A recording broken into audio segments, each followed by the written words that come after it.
Y aquí la palabra de Dios en Filipenses capítulo 4, versículo 19, dice la Biblia así: mi Dios, pues, suplirá todo lo que os falta conforme a sus riquezas en gloria en Cristo Jesús. Así que vamos a masticar ese versículo, ese pequeño versículo. Empieza diciendo, mi Dios. Él es la fuente de la bendición que acabamos de ver. Él es el proveedor, Él es el sustentador, es el que va a dar, mi Dios. Es bien importante aclarar eso, no dice mi inteligencia o mis fuerzas, mis habilidades, mis buenas decisiones, mi potencial. No, es mi Dios, de donde origina todo es en Dios. Entonces, ahí comienza la palabra de Dios aquí en Filipenses 4:19, dice, mi Dios. Y la Biblia pone muy en alto a Dios. En el Salmo 113, versículo 5, dice, ¿quién como Jehová nuestro Dios, que se sienta en las alturas? ¿Quién? ¿A quién se le parece Dios? ¿Quién es semejante a Jehová? No hay nadie, no hay nada. Y entonces empezando Filipenses 4:19, luego dice, mi Dios, mi Dios. Ese Dios que en Isaías 46:10 dijo, haré todo lo que quiero. Nadie se puede meter en mi camino. Eso es lo que dijo Dios en Isaías 40. Dice, haré todo lo que quiero. Entonces otra vez, cuando comienza el capítulo 4, versículo 16 de Filipenses, dice, mi Dios. Y ahí descansa todo. Ahí vayamos paz en Dios. Cuando nosotros tenemos nuestras esperanzas puestas en algo o en alguien más, aparte de Dios, es lógico porque nosotros entonces tenemos miedo, dudas, porque tenemos incertidumbre, ¿Por qué vivimos una vida tan así como que en la cuerda floja, como si fuéramos cruzando, no sé, las cataratas del Niágara en una cuerdita de esas? No, pues porque estamos poniendo esperanzas en alguien que es impredecible. Pero si le ponemos las esperanzas en Dios, pues es como si estuviéramos cruzando sobre una roca sólida, firme, grande, poderosa. Entonces Filipenses en esta promesa asombrosa dice, mi Dios. Pero yo creo que una de las palabras más importantes para entender hoy en este día, en esta sociedad donde estamos, es la próxima palabra que sigue aquí. Y la próxima palabra es mi Dios, pues. Esa palabra pues significa mucho. Porque si usted lee, mi Dios pues suplirá todo lo que os falta conforme a sus riquezas en gloria, todo mundo, sin ponerle atención a la palabra pues, todo mundo va a querer reclamar esa promesa para sí mismo. Pero cuando dice pues, esa palabrita está diciendo que es una continuidad de lo que se venía hablando anteriormente. De lo que se trata, del contexto del versículo. ¿Y de qué se está hablando en Filipenses 4?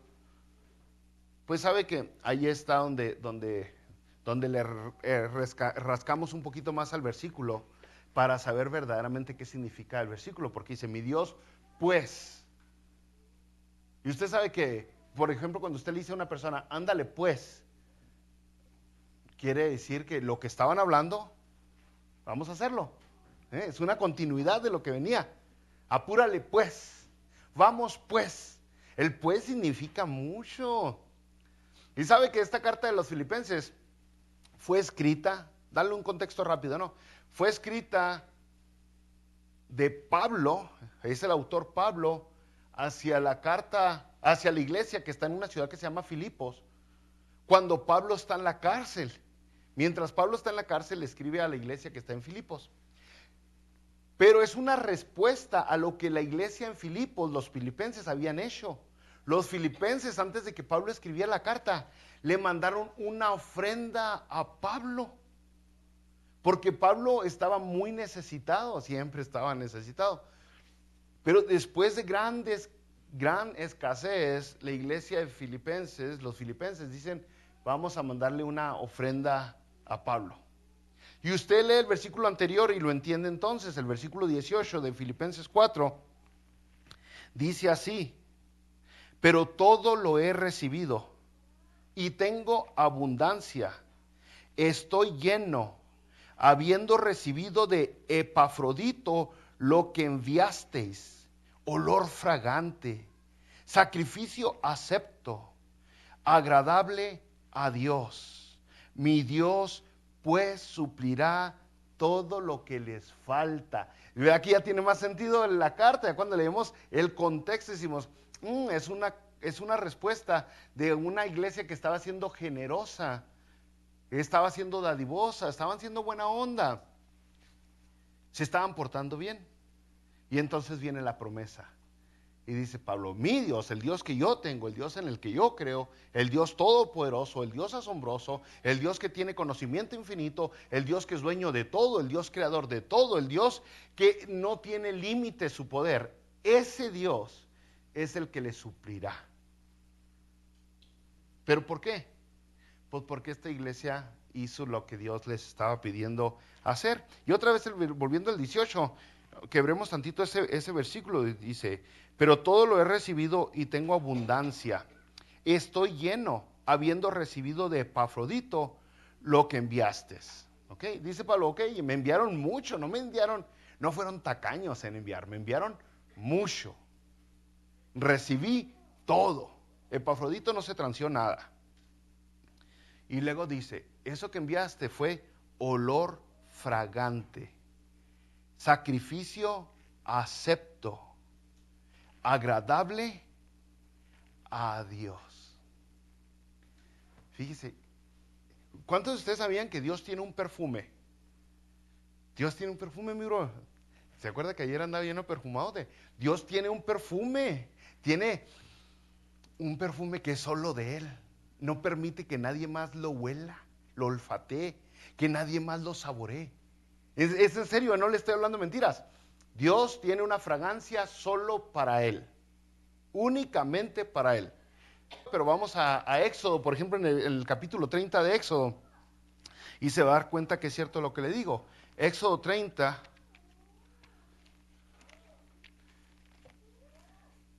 Y usted lee en Éxodo 30, mi brothers, al final del capítulo de Éxodo. Mire, en el versículo 34 hasta el final de Éxodo 30. Y ponga atención a lo que dice, para que vea que sí le estoy hablando del aroma preciosa que tiene Dios. Éxodo 30, 34. Dijo además Jehová a Moisés: toma especias aromáticas, estacte y uña aromática y gálbano aromático e incienso puro, de todo en igual peso. Y harás de ello el incienso, un perfume según el arte del perfumador, bien mezclado, puro y santo. Y molerás parte de él en polvo fino y lo pondrás delante del testimonio en el tabernáculo de reunión, donde yo me mostraré a ti. Os será cosa santísima. Como este incienso que harás, no os haráis otro según su composición, te será cosa sagrada para Jehová. Cualquiera que hiciere otro como este para olerlo, será cortado de entre su pueblo. Uy, mira que si tiene un perfume Dios. Aquí dice un perfume, algo que es grato para, ¿cómo se llaman estos hoyitos de la nariz? Para las fosas nasales, ¿no? Así como que Dios lo huele y dice: esta es el aroma que me gusta. Y llegamos otra vez a Filipenses 4:9 y dice ese aroma, dice 4:18, perdón, dice que fue olor fragante lo que hicieron los de Filipenses, perdón. Fue sacrificio acepto, agradable a Dios. O sea, fue un perfume, un aroma que subió hasta la presencia de Dios, bien agradable para Dios, aceptada para Dios, aceptada. Y varias veces en la palabra de Dios habla de este perfume. Por ejemplo, en 2 Corintios, en el capítulo 2, versículo 15, dice: porque para Dios somos grato olor de Cristo. Fíjese que somos grato olor de Cristo en los que se salvan Y luego ya dice, y en los que se pierden otro rollo, ¿no? ¿Qué somos para Dios? Grato olor. Así que alguna vez que usted llegue feo y alguien de su familia le diga, uy, hueles bien gacho, dígale, para Dios soy olor grato. Para Dios huelo bien rico. Si llega a la casa y, anduviste limpiando los baños, ¿verdad? Esa señora como que, para Dios soy perfume. ¿Eh? Cuando andamos trabajando allá y después de sudar todo el santo día, llega Talí oliendo aceite quemado. Dile, Talí, ay, yo soy perfume para Jehová. Porque es su vida, una vida, su actitud, su comportamiento, su estilo de vida, su manera de vivir, las decisiones que toma, sus pensamientos, todo eso le da alabanza a Dios. Es como un perfume que llega hasta la presencia de Dios. Y es lo que estaban haciendo los filipenses. Estaban haciendo algo que fue grato para Dios. Entonces cuando dice, mi Dios, pues, en Filipenses 4:19, es importante el pues. Esa promesa es para aquellos que son olor grato para Dios. Aquellos que se están comportando de acuerdo a lo que Dios les está pidiendo que hagan. No estoy hablando de religiosos, no confunda, porque son versículos que los religiosos abusan mucho y que quiebrate. O sea, por ejemplo, Filipenses 4:19 es uno de los versículos que más manipulan los falsos cristianos, los cristianos de mentiras que andan con su doctrina prosperidad. Entonces, y agarran este versículo y quieren forzar a todos, ¿no? Aquí está hablando de tener una vida íntegra, de tener una vida que busca constantemente, no nomás el día de servicio, pero constantemente hacer la voluntad de Dios. Y no nomás en alabanza y en adoración, refiriéndose a cantos y a oraciones, pero en alabanza y adoración de acuerdo a cómo usted vive constantemente. Una vida de honestidad, de integridad, una vida de perdón, una vida de amor, una vida de respeto, una vida buscando hacer bendición para los demás. Eso es lo que Dios quiere, ¿no? Entonces, cuando vivimos así, somos perfume para Dios. Nadie más nos presume más que Dios.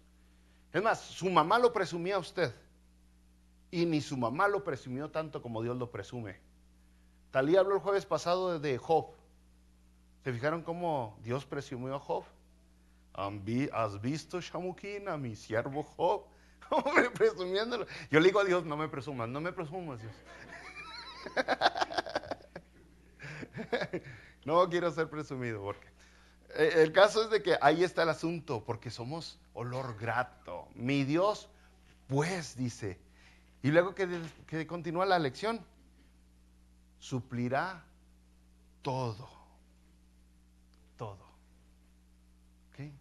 Mi Dios pues suplirá todo. ¿A quién? El destinatario dijimos que fueron los filipenses. En este caso llenamos nosotros el requisito si nos comportamos como los filipenses se portaron, con una vida de acuerdo a la voluntad. No perfecta, porque mientras estemos aquí en la tierra vivitos y coleando, vamos a seguir fallando. Pero sí una vida que busca esa perfección. Una vida que le tira a ser mejor constantemente. Y dice, entonces Dios suplirá todo. Y ahí me detengo. No dice que Dios va a proveer algo o parte. Dice todo. Y cuando usted lee varios versículos, que hay muchos en la Biblia para fortalecer este mismo versículo, usted se da cuenta que está hablando de todo. Dios suplirá todo. Y esta parte está hablando de llenar la necesidad, de satisfacer el vacío. Cuando dice suplirá todo, y al leerlo usted dice todo lo que os falta. Está hablando de necesidades, no de antojos y gustos y demás. Ahí ya como que, ya, para 2, 3, ¿no? Porque, mire, le voy a poner un ejemplo que yo creo que aquí le doy a 2, 3. Por ejemplo, muchas personas el día de hoy estamos con esta sociedad, en esta cultura, en estos momentos donde podemos pensar que lo que queremos y lo que necesitamos es la misma cosa. Y como estamos tan absorbidos por la cultura, por lo que vimos, podemos de hecho creer eso. Y usted dirá, yo no soy así, yo no soy así. Pero por ejemplo en las mañanas mucha gente dice, necesito un café. ¿Eh? Y en realidad es algo psicológico, no lo necesita, lo quiere. Dice, quiero un café. Pero no es lo mismo necesitar a quiero. O sea, si no te tomas tu café, ¿te vas a morir? No, pero si mato a alguien.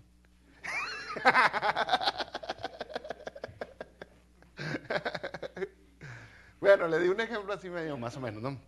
El asunto es de que la necesidad es muy diferente a los deseos, a los anhelos. Y aquí cuando habla Jesucristo, mi Dios pues suplirá todo lo que os falta, está hablando de llenar el hueco, algo que verdaderamente está vacío, una necesidad.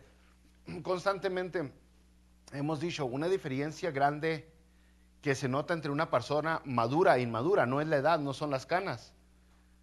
Una diferencia grande entre una persona inmadura a una persona madura. No es que ya tiene pelos en la barba. No es que ya calza el 14. La diferencia que hace entre una persona madura y una persona inmadura está que sabe diferenciar entre lo que quiero y lo que necesito. Esa es la diferencia. Ahorita tenemos a padres de familia que batallan económicamente porque todavía son inmaduros. No porque no ganan suficiente dinero, no porque no trabajan suficiente, sino porque se les antoja algo y lo compran porque lo quieren. No lo necesitan, pero sí lo quieren y lo compran. Y luego andan batallando, ¿no? Uy, ya no tengo suficiente, uy. No, hay una cosa, hay una diferencia entre lo que quiero y lo que necesito. Y ¿sabe qué?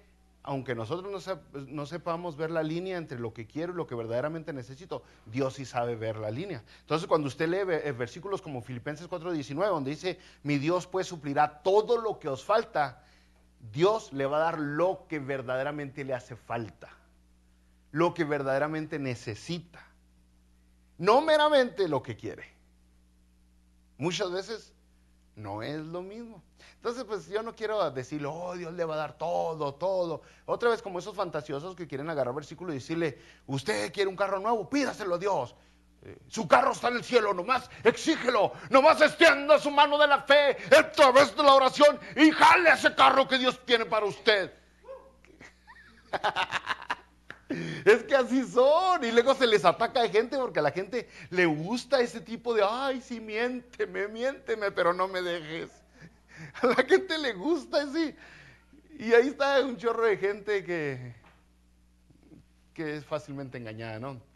Entonces Dios no le está diciendo esas mentiras. Otra vez la Biblia dice, Dios suplirá todo lo que te falta. Lo que te falta. ¿Qué te falta? Ahora sí, ya ahí con esa pregunta ya es bien personal, porque lo que le falta a una persona no meramente es lo mismo que le falta a otra persona en ese instante, en ese momento. Aunque se podría decir que todos tenemos las mismas necesidades, no todos estamos igual de escasos.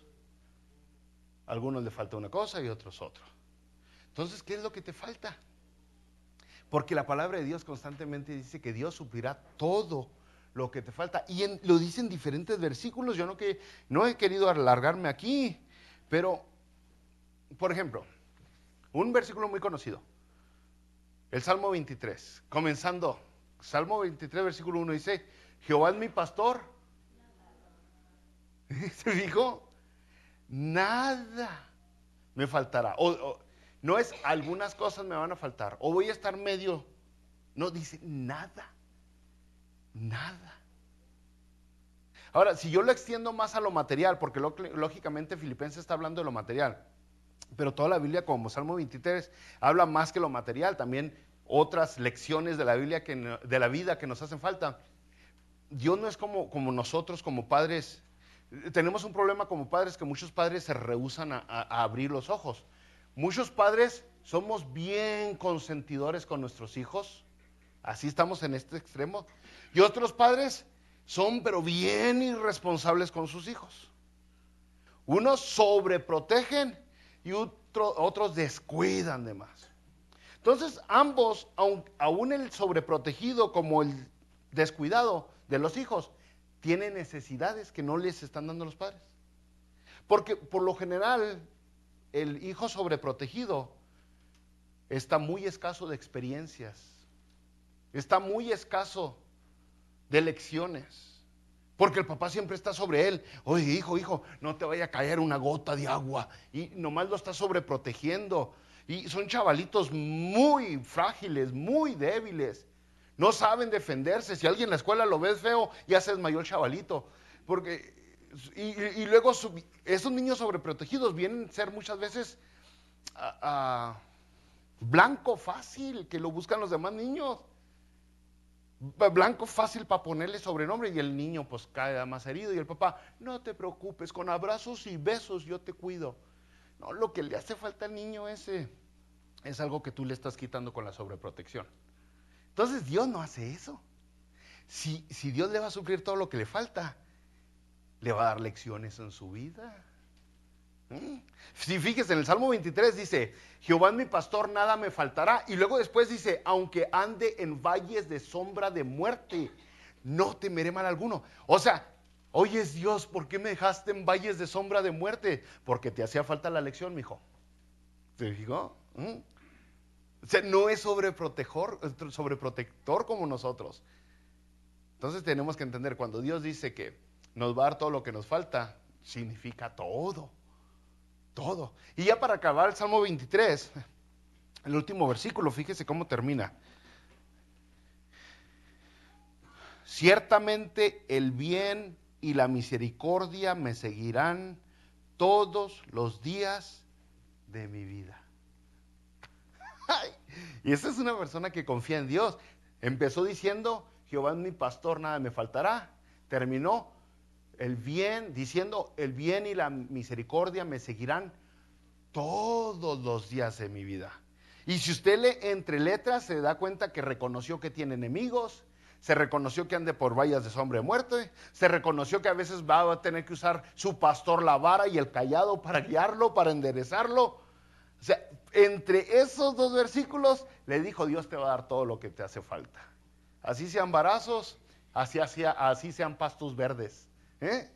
Dios le va a dar todo lo que le hace falta. El rollo es que nosotros a veces no apreciamos, no valoramos, no agarramos la onda cuando Dios nos está dando algo valioso, algo precioso. Porque nomás estamos con que, dame lo que quiero, dame lo que quiero. Dios te quiere dar lo que necesitas. No siempre te quiere dar lo que quieres. No siempre. No le estoy diciendo que nunca, porque es bien buena onda. Te está prometiendo darte lo que necesitas. Continuamos el versículo, dice, mi Dios pues suplirá todo lo que os falta conforme a sus riquezas en gloria. Ahora, cuando llegamos a ese versículo, está hablando de seguridad. ¿En dónde tiene sus riquezas Dios? Dice, en gloria. En gloria. No sé qué tantos valores tiene usted, cosas materiales de valor. Y Filipenses está hablando, principalmente venía con la linita de material. Pero el hermano José sabe que aquí le roban a uno muy fácil en esta tierra. ¿Verdad, brother? Muy fácil.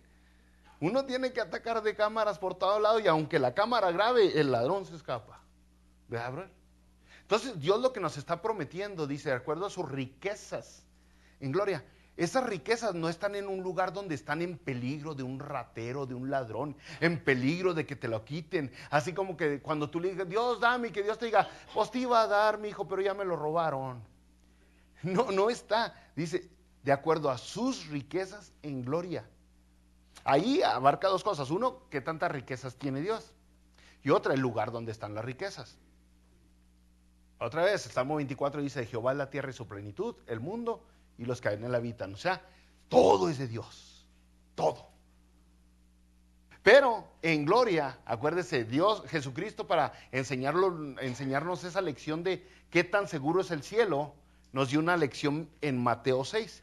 Y en Mateo 6, nomás para leerle un pedacito de Mateo 6, el versículo 19 de Mateo 6 dice, Dijo Jesucristo, no os hagáis tesoros en la tierra, donde la polilla y el orín corrompen, y donde ladrones minan y hurtan, sino haceos tesoros en el cielo, donde ni la polilla ni el orín corrompen, y donde ladrones no minan ni hurtan. ¿Está seguro el cielo? Hay seguridad en Dios. Si Dios le va a dar algo, si Dios lo va a recompensar, como dice Hebreos 11:6, que Dios recompensa, Dios galardona a los que le buscan. Usted tiene garantizado el galardón, porque no es que se lo pueden robar. Hay seguridad en la promesa que Dios le está ofreciendo. Está seguro en las manos de Dios. Jesucristo dijo que usted está en las manos de su Padre, y en las manos de su Padre nadie lo puede arrebatar, dijo Jesucristo. Entonces hay seguridad, a diferencia de, otra vez, de todo lo demás que conocemos aquí, que es muy inseguro. Que como fui creciendo, fui aprendiendo varias cosas en la vida. Lo primero que me di cuenta en la vida, que después vino a cambiar mi pensamiento, es que no hay nada seguro en la vida. Nada hay seguro en la vida. Y después aprendí que lo único seguro en la vida es la muerte. Después aprendí que lo único seguro en la vida es la muerte y el cambio. Las cosas siempre están cambiando. Hoy los veo sin arrugas, los dejo de ver un año y ya están todos arrugados. O sea, sí, o sea, cambio. Ni el carro dura igual, ni la ropa dura igual, ni el celular es el mismo, ni las personas son las mismas. Siempre estamos cambiando. El único que no cambia es Dios. Dice la palabra de Dios que Dios es inmutable, incambiable. Entonces, lo único seguro en la vida es la muerte y el cambio. Y luego me vine para Estados Unidos y aprendí otra cosa más. Lo único seguro en la vida es la muerte, el cambio y los impuestos. Siempre le quitan impuestos a uno aquí, ¿no? Le dicen uno, este año vas a ganar tantos miles, y se da cuenta usted que no era cierto, no ganan tantos miles porque le cobran impuestos cuando los gana, cuando los gasta y cuando lo vende, o sea, le cobran impuestos por todo, ¿no? Pero ¿sabe qué? Ya dejándonos de chiste, algo que sí es seguro es lo que Dios le promete. Si Dios le promete algo, Él lo cumple. Hay seguridad en Dios. Hay esperanza porque el que nos prometió es firme, no es como nosotros que es de ganas o de acuerdo al clima o de acuerdo a la economía o a las circunstancias. No, dice, mi Dios pues suplirá todo lo que os falta conforme a sus riquezas en gloria. Por eso dice Mateo 6, haz sus riquezas en el cielo, como los filipenses lo estaban haciendo. Su comportamiento, su actitud, su fe les estaba haciendo riquezas en el cielo, a tal grado que se les dio esta promesota. La promesa más grande, dicen, de todas. Algunos dicen, ¿no?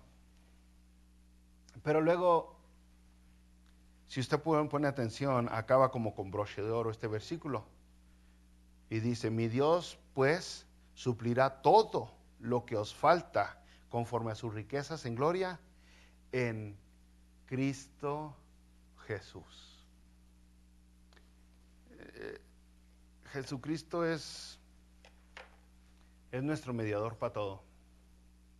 La palabra de Dios dice que Jesucristo es nuestro Salvador.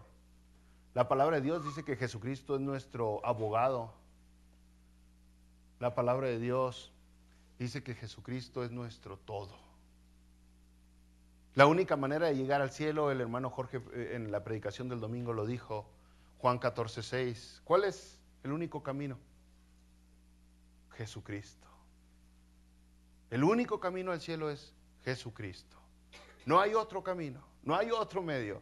Entonces aquí dice, mi Dios pues suplirá todo lo que os falta conforme a sus riquezas en gloria en Cristo Jesús.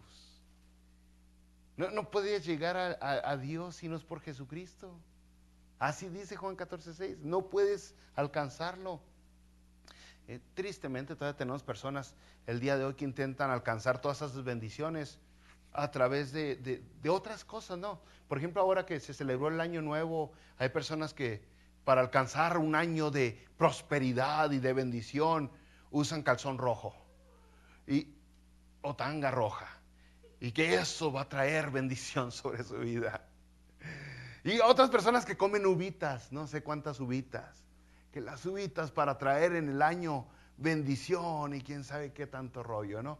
Y hacen prácticas diferentes, ¿no? Yo no sé cuántas usted haya escuchado que para tener, no le hace que usted haga 1000 cosas. El único que da la bendición es Jesucristo. Es a través de Jesucristo que alcanzamos todo. Es Dios el que nos da todo.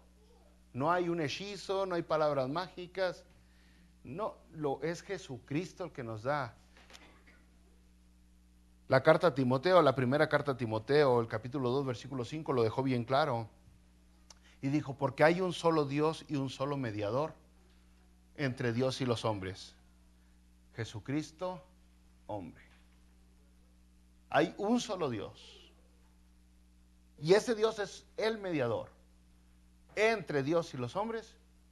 Jesucristo, hombre. No hay otra manera, no hay otro medio, no hay otra forma de llegar al cielo. En Hebreos 8:6, hablando de Jesucristo, dice que es mediador de un mejor pacto, establecido sobre mejores promesas. ¿Se fija? Hebreos 8:6 dice, Jesucristo es mediador de algo mejor, de un mejor pacto, de un mejor trato, de un mejor acuerdo, que fue establecido sobre mejores promesas. Promesas más mejores que las del Antiguo Testamento. Y si usted sigue leyendo en Hebreos, se da cuenta de cuántas promesas Dios nos dejó. Entre esas, la más asombrosa de todas, que es la vida eterna. Vida eterna. Si usted recuerda, allá en Mateo 5, 6, 7, empieza una predicación. Mateo 5 empieza su predicación en el monte diciendo, bienaventurado. Bienaventurado los, y lo repite esa palabra bienaventurado, bienaventurado, bienaventurado, bienaventurado. Bienaventurados los pacificadores. Bienaventurados los que aman a Dios. Pero esa palabra bienaventurado, así está traducido en Reina Valera el 60, es una palabra que significa felicidad. Felices son los pacificadores. Felices son los que aman a Dios. Felices son los humildes. Felices, son promesas. Promesas que Dios dejó. Por eso Hebreos 8:6 dice que el pacto que recibimos a través de Jesucristo, que es nuestro mediador, fue establecido sobre mejores promesas. La promesa que Dios proveerá. La promesa que Dios te va a dar todo lo que te falta. ¿De acuerdo a qué tan inteligente eres? No, pues si estuviéramos bien fregados 2, 3 de aquí. ¿De acuerdo a qué tan guapo eres? No, ahora sí nos tocaría ya vivir debajo de un puente. No, dice, no es de acuerdo a ti, de acuerdo a las riquezas que Él tiene en gloria. En Cristo Jesús. Y ahí está hablando de la fe que tienes en Jesucristo. La fe, eso es lo que hace la diferencia, brother.